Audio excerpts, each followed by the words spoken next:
I'm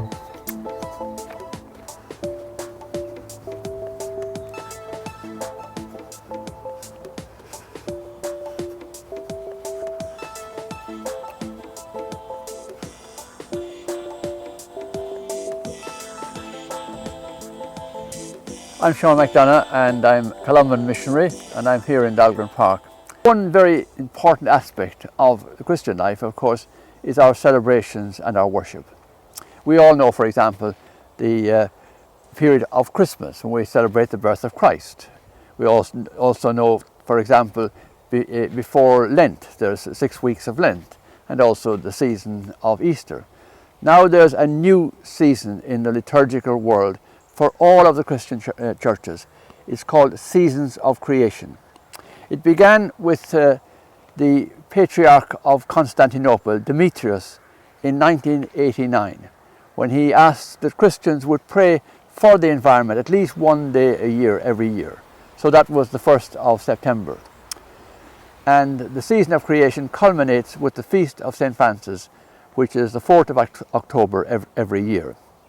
So during these times, for example, the Christian community comes together and prays about our environment.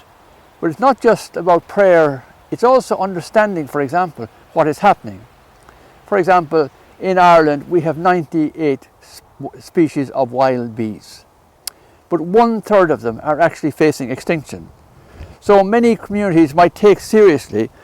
The National Biodiversity Centre in Waterford have drawn up a document here, Faith Communities, Actions to Help Pollinators. So you will notice around many churches now that they don't cut their lawns all through the summer. They leave areas because the reason why the bees are becoming extinct is because they are hungry.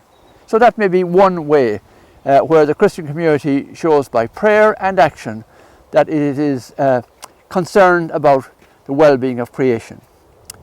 I'm a Columban here and I studied in Dalgran in the 1960s, and at that time we had exams during May, and many nights you could hardly sleep because the corncrakes were crying in the fields. The reality is that a new method of agriculture came in the 1970s using silage that was not helpful for the corncrake because it was a ground nesting bird. There are many other ground nesting birds like the curlew who are also facing extinction in Ireland. So maybe again a Christian community might decide what we might do so that these birds do not become extinct. Because Pope Francis tells us in Laudato Si, this is something we should not do. That through human technology we should not create situations which cause other creatures to become extinct. Other communities might look, for example, at rivers. They're running through their towns, or lakes like Lough Derg, close to my home place in North Tipperary. Other communities might look at, for example, what's happening to the oceans, and how make decisions that they would not use single-use plastic, because most of those are ending up in the sea. Now, the members of the communities that are now celebrating the Seasons of Creation are the Orthodox Church, the World Council of Churches, the Lutheran Federation, the Anglican Church and the Catholic Church. These are 2.3 billion people on the planet. So if they were focused every year during September on praying about the planet and doing very important things to protect the planet, that would be a huge voice to the politicians and to the economists saying these Christians are concerned about creation. But we must get this message out, a message on Laudato Si and also the message on the Seasons of Creation.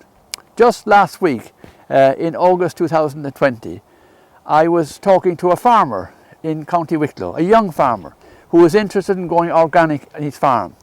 And he was trying to get any way that might help him to do that.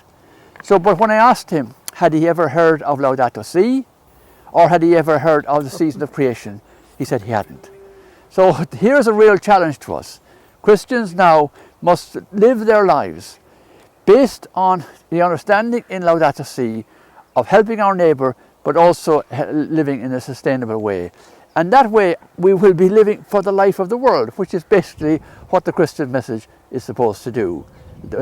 helping the poor of the world, helping those who are unjustly treated, and also protecting our environment.